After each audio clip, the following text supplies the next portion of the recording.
Hey there. Welcome to Mike's Collection, episode 284. I'm Mike. This is Casey. And the part of my collection that I'm going to be talking about today is some new Godzilla ReAction figures from Super 7. So this is wave 4, maybe, of Godzilla? I honestly can't remember. It's wave 3. Okay, wave 3 of Godzilla. Now, there have been, other than the 3 official waves, there have been lots of other Godzilla ReAction figures. There have been some exclusives, either exclusives for Target or exclusives on Super 7's website.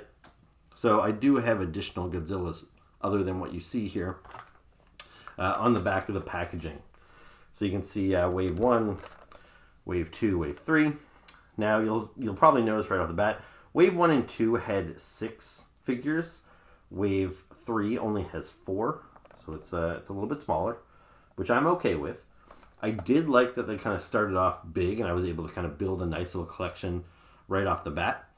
But these things get kind of expensive. I had the new wave of Godzilla ReAction figures hit my credit card the exact same time as the new wave of G.I. Joe ReAction figures, and these things, even though they look kind of cheap, in that they're small, 3 3/4 inch figures. They have very limited articulation. They are modeled after the old Kenner Star Wars figures. So yeah, it'd be great if these toys were $10, but they're not. Here in Canada, these guys cost me like anywhere from $25 to $30, and I order most of these online. Both my Godzillas and my G.I. Joes came from Big Bad Toy Store, in which case I have shipping charges and custom charges on top of that. So I don't even like to think about what I actually pay for these figures individually. So all that is to say, I'm okay with smaller waves of figures. If you're going to release, 3 to 4 waves a year, yeah, 4 figures per wave, that's great. I don't need 6, 8 figures. The G.I. Joe wave started off being like 9, 12 figures per wave. It's too much. So yeah, this is fine. And it'll probably make my video a little bit shorter. I know I tend to talk a long time in these videos, but since I only have 4 figures to review, plus a lot of these, well, not a lot of them, but some of them are figures or characters that I've talked about already before, so I don't know if I'll have a whole lot more to say. So why don't I start off by showing you these figures in the packaging, then we're going to open them up, and we'll talk about them close up outside of the packaging. We'll do some comparisons to the previously released figures and all that stuff. So for now, I just want to show you guys the packaging, because the packaging is really nice. I could totally understand if there's people out there that collect these things, keep them in the packaging, maybe pin them up on their walls or something, because they look like artwork. I love this kind of vintage style packaging where every character has a unique card with their own artwork on there. Very cool. So, of course, you can't have a wave of Godzilla figures without a Godzilla. Right, Casey? I feel kind of bad. Casey's just out of frame here. There's her ear. But, yeah. She can't distract you guys, but she distracts me because I just keep seeing her looking up at me with these puppy dog eyes. Anyway. Sorry. Godzilla. You can't have a wave of Godzilla figures without a Godzilla. So, in the first wave, we got Godzilla 54 and Godzilla 57. The second wave was Godzilla 62 and Godzilla 84. This time we're getting Godzilla 74. So that's this guy. And, you could say that, do you need to keep buying all these Godzillas? I don't know if I'm going to buy every single one of these. But the fact is, I am a big Godzilla fan. I do own all the Godzilla movies. His look did change every movie. Sometimes a lot, sometimes a little. And there is something kind of appealing about having, every single movie represented in action figure form. To a lot of people that might seem like overkill because they kind of look all pretty similar. But I don't know. If you're going to do a whole series of every single variant of Godzilla, this is probably the size and scale that you want to do it at. There was a time before Super 7 had the license when NECA was making Godzilla figures. And they made quite a few. I want to say upwards of 30 different Godzillas. And it's maybe hard to believe, But the Godzilla figures that NECA made were much big. They were like 6 to 7 inches tall. Plus, they had a big long tail that came out like this far. And those figures retailed at about $30 Canadian when NECA was making them. And now that's what I'm paying for these figures, which are like a quarter of the size. So that kind of sucks. But even if NECA had continued to make Godzilla figures and I could still get them for $30, they were big. Those tails were long. They take up a lot of room on a shelf. So it's not just the cost factor, it's the display, factor. Like, where can I put these things? With these Super 7 reaction figures, they have little small tails. They don't take up much room on your shelf. So I could easily get like 30 of these Godzillas to represent all the different movies. And, they would only take up one shelf of a bookshelf. So that is kind of appealing. Anyway, this Godzilla, at a glance, I can definitely tell he looks different from the other Godzillas that I have from Super 7. Some of the other ones, it's a little tough to tell. Like the very first wave, when they had Godzilla 54 and 57, those figures look identical. You have to really be paying attention to notice, like, oh, this guy has 3 toes, this guy has 4 toes. They're very, very similar. This one here comes from a movie where Godzilla started to get a little campier. Like when the original Godzilla movie came out, it was supposed to be more of a thriller. And modern movies, again, Godzilla's like a force of nature. He's scary. He stomps on people. People get killed. But for a while, Godzilla was almost like a superhero. And it was a little cheesy. These two guys in rubber suits, picking up each other's tails and swinging them around in a circle. It was like an episode of the Power Rangers. Probably even goofier than that, actually. And, so that's what this figure looks like. He's got, you'll be able to see it better when I open it up. But he's got big white, kind of googly eyes almost, which is a lot different from the previous releases, which had much smaller, sometimes pupilless eyes that looked a lot more menacing. So this is a bit of a goofier, friendlier Godzilla, and I like that. I don't know, those movies are still fun. Like, I do prefer a darker, more serious tone to my Godzilla movies, but I do have a lot of fun watching some of those goofy Godzilla movies too. So, very cool. Now, speaking of goofy Godzilla, we might as well go right into it. This is Godzilla's son. So he is called Minya. He's sometimes called Minilla. I can't remember which is which. I think Minilla might be the Japanese name, and then when the films came to America, they called him Minya in the English dubbed, or maybe vice versa. I can't remember which.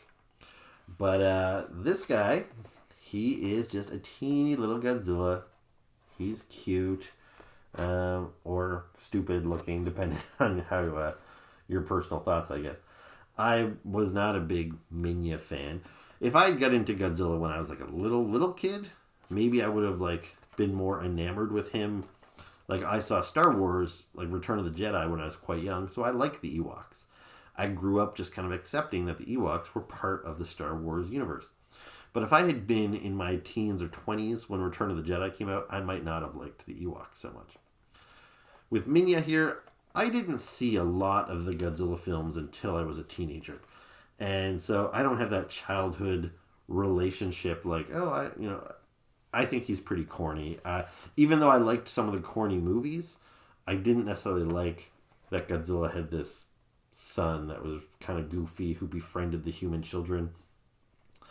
I don't love it, but at the same time, if they're going to make these characters of all the characters under the Toho umbrella, then sure, give me a Minilla or a Minya, whatever.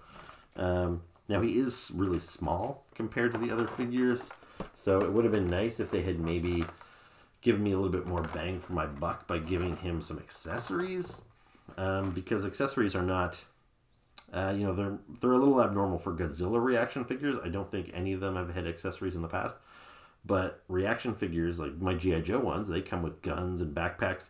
So yeah, with him, I feel they could have maybe given him like a little atomic breath accessory, or maybe even a little tree, or even a little human child to befriend or something. It's a little tough paying full price for figures like this and like R2-D2 and like Ewoks when they're like half the size of the other figures, and they don't account for that in the price. So anyway, so that's him. We'll take a closer look at him in a minute. This next one, I guess I'm glad they did it, but I'm not super stoked about it. So this is MechaGodzilla. Now, I do love MechaGodzilla. He is one of the core Godzilla characters. He has probably appeared in, probably the second or third most of all the Godzilla films. Godzilla obviously has been in all of them. And then you've got King Ghidorah. Well, probably Mothra too. But anyway, he's up there. He's appeared in several films. And he's awesome. A robot Godzilla? Of course. But what's a little bit of a bummer about this guy is this guy's got kind of a metallic-y sheen to him, which I like. Now, I would probably like it even better if it was like vac metal chrome, like Destro's head or something where you could actually see a real reflection in there. But this is pretty close. Like, this has got a nice, it reflects light off of it really well. It looks metallic. I'm satisfied with this. However, they've already released MechaGodzilla in Wave 1, and he had a very flat gray that I thought was kind of ugly. But I thought, well, if this is what they're going to do for MechaGodzilla, so be it. And then they released that same figure in glow in the dark, which I also bought. And then they released in Wave 2 something they called Half Transformed MechaGodzilla, which was MechaGodzilla's upper torso with a rubber Godzilla skin on the lower half. And that one as well was kind of like matted. I actually didn't buy that figure because I was like, I don't need a half MechaGodzilla. Like, that's a little too scene specific. It's not like a unique character per se.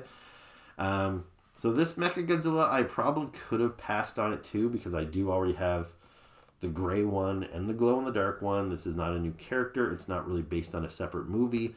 I could be wrong. When I open this up and do the comparison, if they've changed parts, if he's got a different head sculpt and everything, I will take back what I'm saying right now. But I think this is the same figure that I already have in gray. And if it is, I wish they had just done this the first time and didn't give me the gray one. So yeah, this feels a little shitty. I kind of wish we had just went right to this one. But anyway, we'll see. Maybe it's a different figure because, like I said, MechaGodzilla appeared in several films, and like Godzilla, his appearance did change. Sometimes a little, sometimes a lot. Every time he came back. So this one is titled MechaGodzilla 74, whereas the MechaGodzilla in Wave 1 was just called MechaGodzilla. So perhaps they did make some changes. I don't know. We'll find it in a minute. And the last one to show you in the packaging here is the one I'm most excited about. This is Megalon. He's kind of like a giant cockroach type of character. Now, I love this guy because this is one of my favorite Godzilla movies, I guess, just because it's one of the earlier ones that I saw. And so, yeah, both Gigan and Megalon were two of the early movies that I had. I really like these guys. And I don't have a Megalon figure in my collection. I never have. Gigan, I have had a figure of. I have a larger kind of Bandai one from 10 years ago or more. Some of the other characters, I have a Rodan figure. I have a Mothra figure. But yeah, I have never had a Megalon. And he looks great. So, very cool. And he looks to be big. He's substantial. Like some of these figures, like Minya and MechaGodzilla, they're kind of... they're small. They're about the size you'd expect of a reaction figure. Well, Minya obviously smaller. But some of these Godzilla reaction figures like King Ghidorah or Hedorah and now Megalon, you can tell that these guys are big, bulkier. There's more plastic involved to make these figures than your standard figure. And, it maybe helps to offset the disappointment of Minya, who's smaller. This guy here is bigger, bulkier, and yet I still got him for the same price. Thank God they didn't charge more for this guy. Anyway, very cool. You see them in the packaging. They all have their own unique packaging, as I said, but it's all consistent as far as the look and color, so you could definitely pin these guys up and it would be a really nice collection. But yeah, I'm eager to open these guys up and see what they look like outside of the packaging. Okay, so here is Godzilla 1974 outside of the packaging. And he's pretty cool. I like him. But I think I sort of have run out of things to say about these figures. You probably know what to expect from a Super 7 reaction figure by now. As far as detail-wise and, size-wise. sure, his tail is not accurate to what it looked like in the movie. The tails were always much longer. But in order for these figures to fit on the blister cards properly and everything, I'm totally, for them shrinking the tails like that. But yeah, sculpt-wise, yeah, so he moves at the tail. So there's 1 point of articulation. The legs move forward and maybe a little bit backwards. Not really. The arms up and down, only about so much. And the head turns. So, reaction figures, since they're based off the old Kenner figures, they generally only have 5 points of articulation. But with these characters with tails, they actually do have that 6th point. But yeah, he has got those big, goofy-looking, adorable eyes that is quite different from any of the other Godzillas in my reaction figure collection. And honestly, it's completely different from any other Godzilla figure in my collection that I have. I have a lot of Godzillas. Not just my Super 7 stuff, not just my NECA stuff, but from other companies. And I've never had a Godzilla, kind of based off of that really goofy look. And yeah, it's fun to finally get Godzilla represented this way. And you would think it would be easy for Super 7 to just change up the head. I'm sure there are super hardcore Godzilla fans that would take them to task and say, hey, his dorsal fins aren't the right shape with that head and all that other stuff. I am a big Godzilla fan, but I am by no means encyclopedic in my knowledge. I don't know if he's got the right amount of toes or if his dorsal fins are the right shape or whatever. So you could have slipped that past me. But from what I can tell, I just quickly looked at my other Godzilla reaction figures. I think this is an entirely new sculpt. Now, maybe the body is reused, but I don't think so. The arms, just the way that they're shaped, almost looks like he's rubbing his belly. I don't have any other Godzillas with arms like that. I have some 3-toed Godzillas, but the way his toes are kind of splayed a little farther apart, I think those might be different from some of the other 3-toed Godzillas I have. The head is definitely different. So yeah, maybe the body is the same as some of the other ones, but who knows.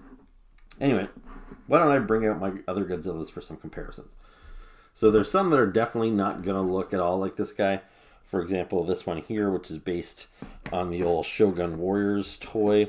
And this one here I have in 2 different variations as well. So I've got this guy with the glow-in-the-dark head, and then I've got this translucent orange guy. So yeah, none of them look like him. Then there's this guy here. This is the glow-in-dark version of this guy here. This one is based off of an old toy. It's not based off of any of the movies. So yeah, this one here obviously looks quite different as far as sculpt, design, everything about that. Nothing really matches up. Now as far as movie-based Godzillas, so I've got this guy here.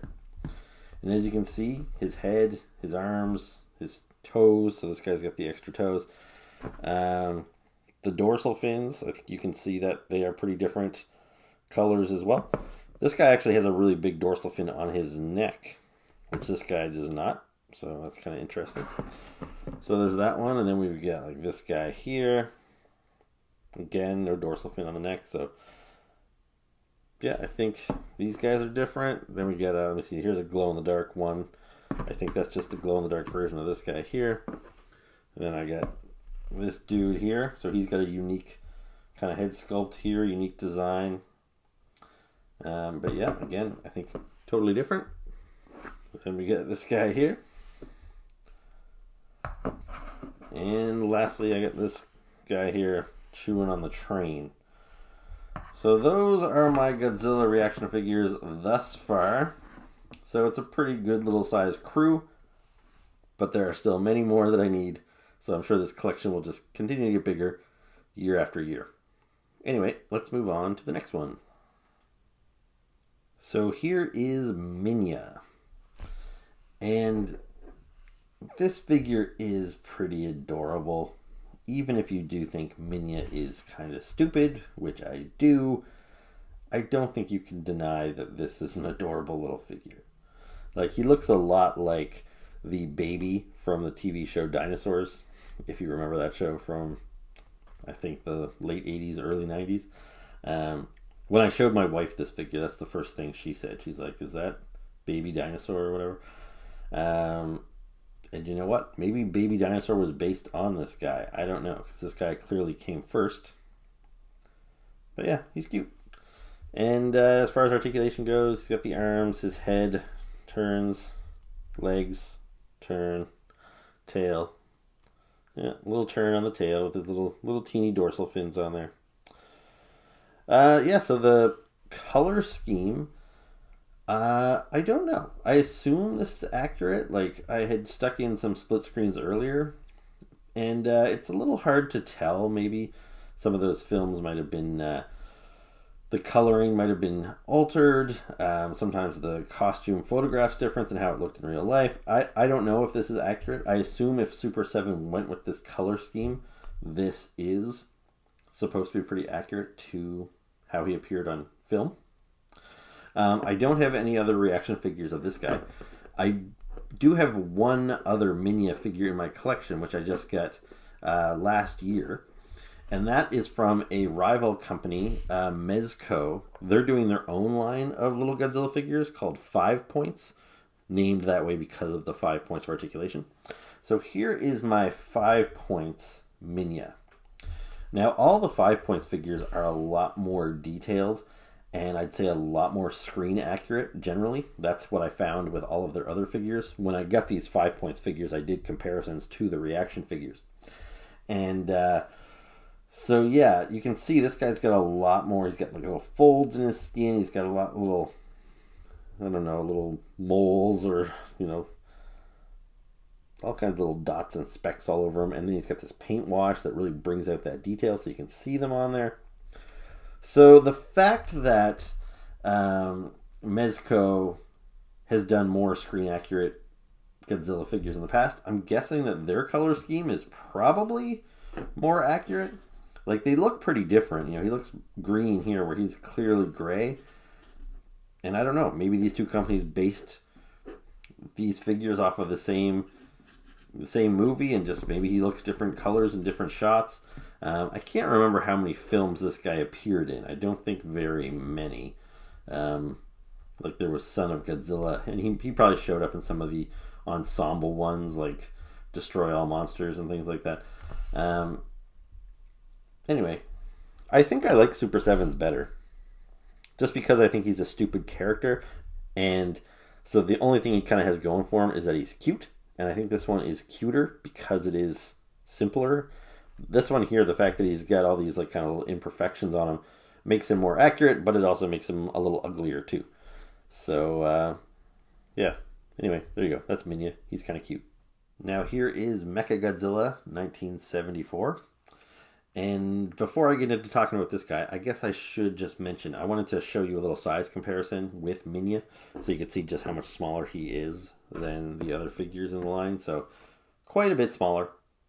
So yeah, that's all I really wanted to show you about him. So anyway, yeah, MechaGodzilla. So you can see how the light kind of reflects off of that metallic paint. He looks very good. Like I said, vac metal would have been kind of nice as well.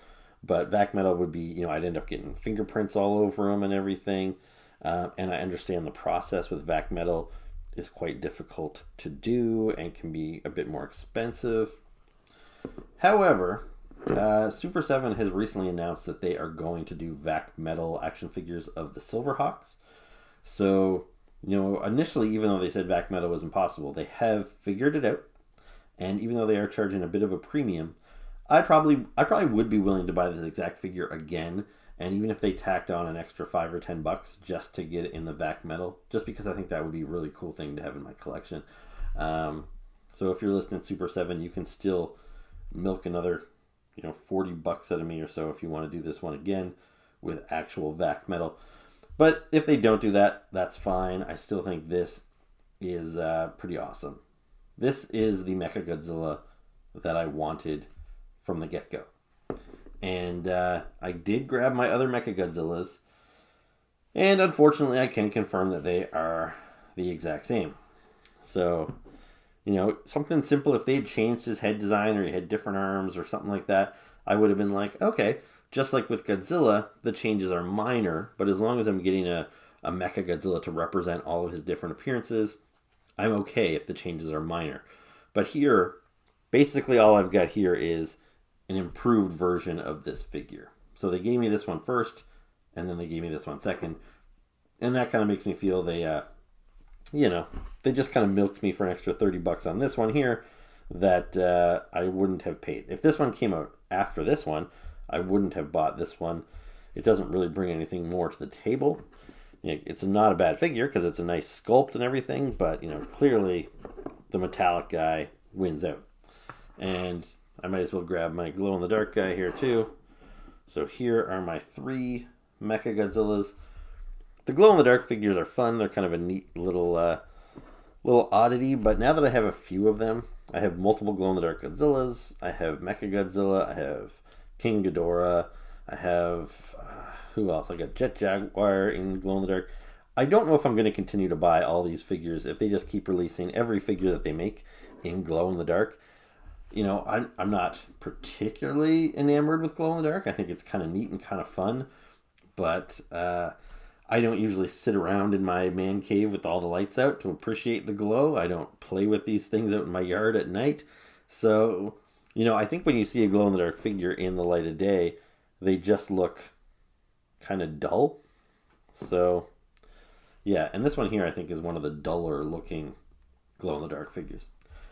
Anyway, all that is to say is that these figures were both fine, but this new one definitely takes the cake. And if you haven't bought any MechaGodzilla reaction figures before and you were thinking of buying one, this is the one you should get. So lastly, we'll take a look at Megalon. So he is nice and colorful. He's got a really cool paint job here with the black and yellow on the back, and then he kind of goes into this different kind of, camo pattern on the front between the brown and the tan. And then he's got the metallic silver, crazy drill hands and whatever is going on his face, and then he's got this kind of metallic gold here. It's a very weird design. I would say definitely cockroach inspired, but I don't know that for sure. And yeah, he's not the biggest figure in the line, but he definitely is bigger than most. Like if I bring out a Godzilla here, for example, you know what? He's not that much bigger, but anyway, I'll bring up the other guys here just so we can see the whole line together.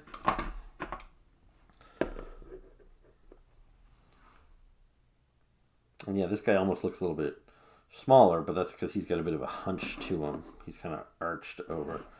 But he just feels a little bit more substantial than the other figures when you pick him up. So, yeah, he is cool. Like I said, he's the figure I was most looking forward to in the line, or at least in the wave. But he was still one of the figures I was most looking forward to in the entire lineup. When Super 7 announced that they had the rights to do these figures when they picked up the license. Now, I like Godzilla figures, but I was pretty content with what NECA was producing. But the problem with NECA's deal is they did not have the rights to make the other Toho monsters. So that was the big exciting thing. When Super 7 announced that they had taken over the Godzilla license, they had secured the rights to do all of the other monsters. And, I did have versions of some of my other favorites, like Ghidorah and Gigan, but I was looking forward to getting all the different monsters all on the same scale, especially characters that I did not have yet, and this was probably, the top of my list of characters that I didn't have yet. So, even though I don't have any other figures of this guy to do comparisons with, I can bring in, like, Gigan here, and I can bring in Godzilla, and I can bring in my Jet Jaguar from the first series, and now I can recreate, the fight scene from Godzilla versus Megalon, where all these guys teamed up in a tag team match. One of my favorite fight scenes. Definitely kind of corny, but definitely fun. So yeah, I really love that Super 7 is filling in holes in my collection and giving me some of these characters that don't get a whole lot of toys, especially here in North America. So yeah, another great series of figures. I'm pretty pleased with them.